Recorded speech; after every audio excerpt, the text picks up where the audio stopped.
So Kendra is a recent interdisciplinary PhD graduate from UMaine, which is great. And her research, well, with mathematics is a key part of that. So this is yet another example of how math is way cooler than most people get a chance to experience. Kendra's research centers on developing cutting-edge computational techniques for detecting precancerous lesions on mammograms. Her work has resulted in co-inventorship of 2 US-issued, 1 EU-issued, and 1 EU-pending patent. Just today, in the Bangor Daily News, was an article that Kendra won the regional Top Gun pitch Thursday night in Holton. Yeah.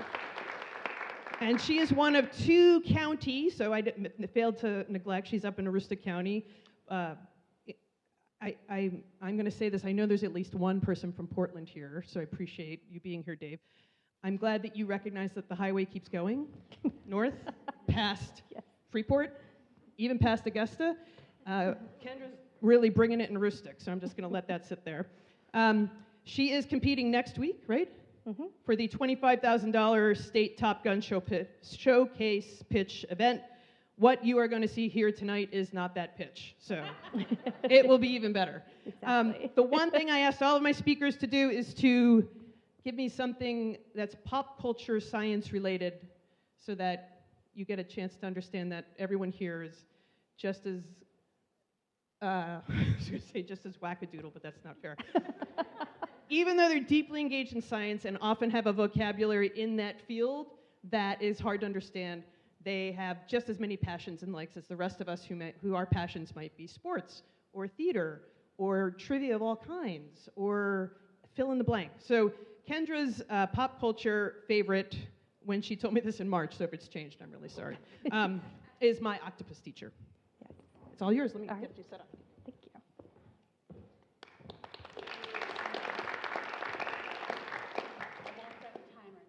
Okay, perfect. That's fair.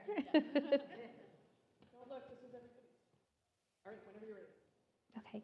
So hello, everyone. I'm Kendra Batchelder, and I'm the co-founder and CEO of WAVED Medical, and I'm really excited to be here with all of you today to discuss how we're taking an interdisciplinary approach to research to discover new biomarkers for breast cancer.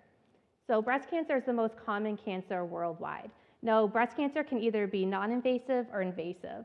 So invasive breast cancer means that the cancer has started to spread to the surrounding tissue and possibly to other parts of the body as well, which can make it more challenging to treat.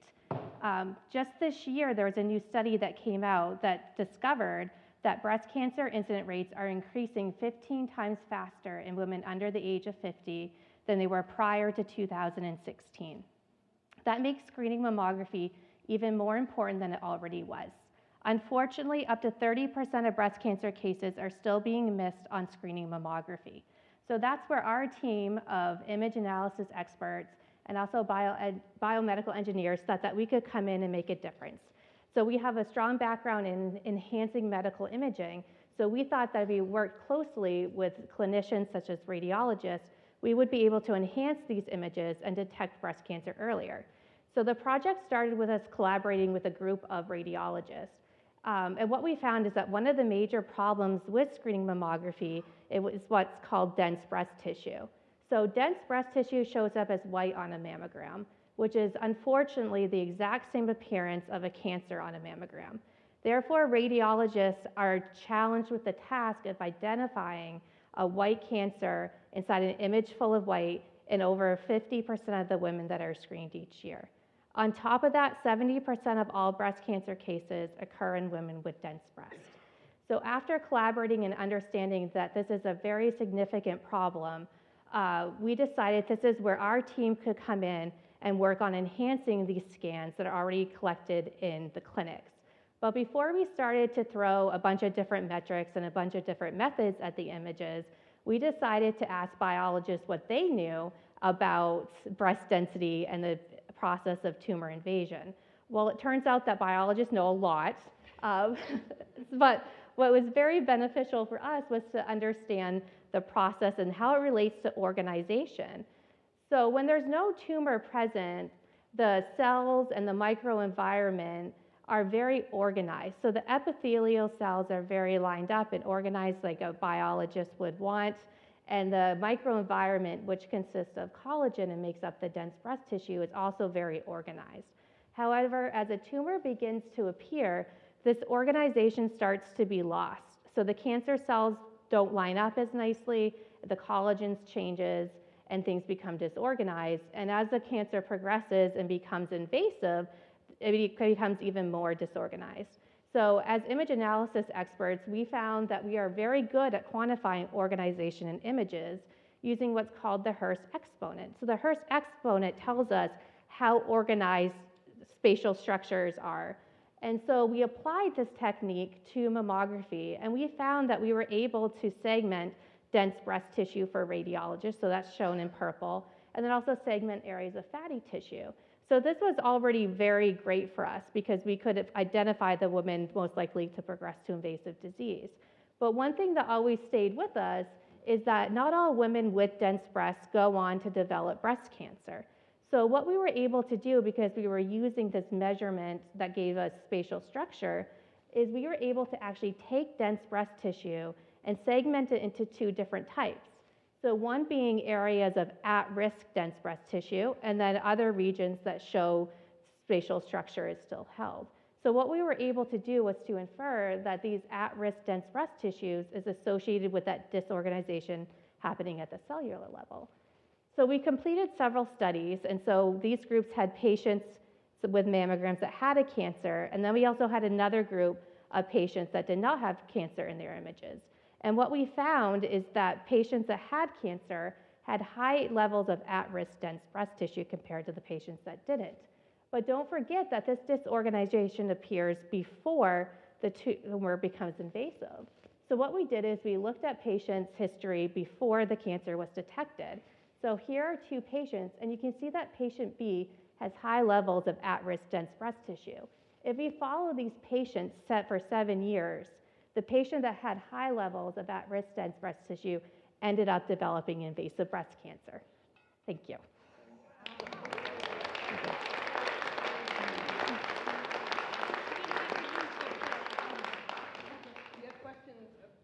you have questions, please come on up. You're going to sit there.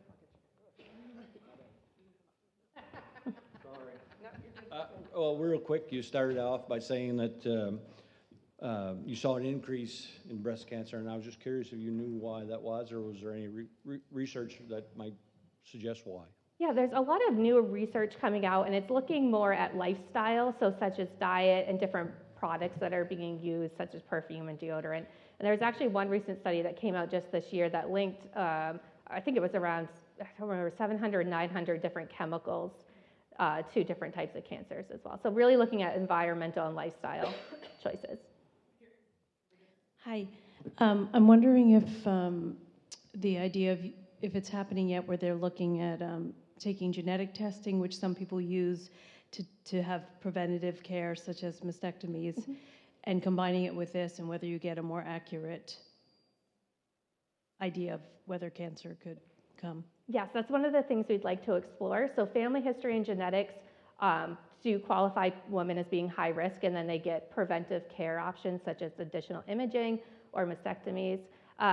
One limitation of genetics and family history is that only 10% of all diagnosed breast cancer cases can be linked to a known genetic mutation. And so overall, 50% of all diagnosed breast cancer cases do not have any known identifiable risk factor. So combining those risk factors with our risk factor of at-risk dense breast tissue has the potential to improve that even further. And I just want to say I'm a breast cancer survivor, so thank you for your work. So I see it says WAVE add-on software. Does that mean that you're going to be able to add this software into existing systems for mammograms at this point? Yeah, so one of the main goal of WAVED Medical is to take this technology and integrate it into the clinics. That way, when a woman comes in and gets a mammogram, it would also flow through our software. We could identify the at-risk dense breast tissue and predict if she'll develop breast cancer over the next 3 years, and then receive the preventative care. Nice. Thank you, Kendra.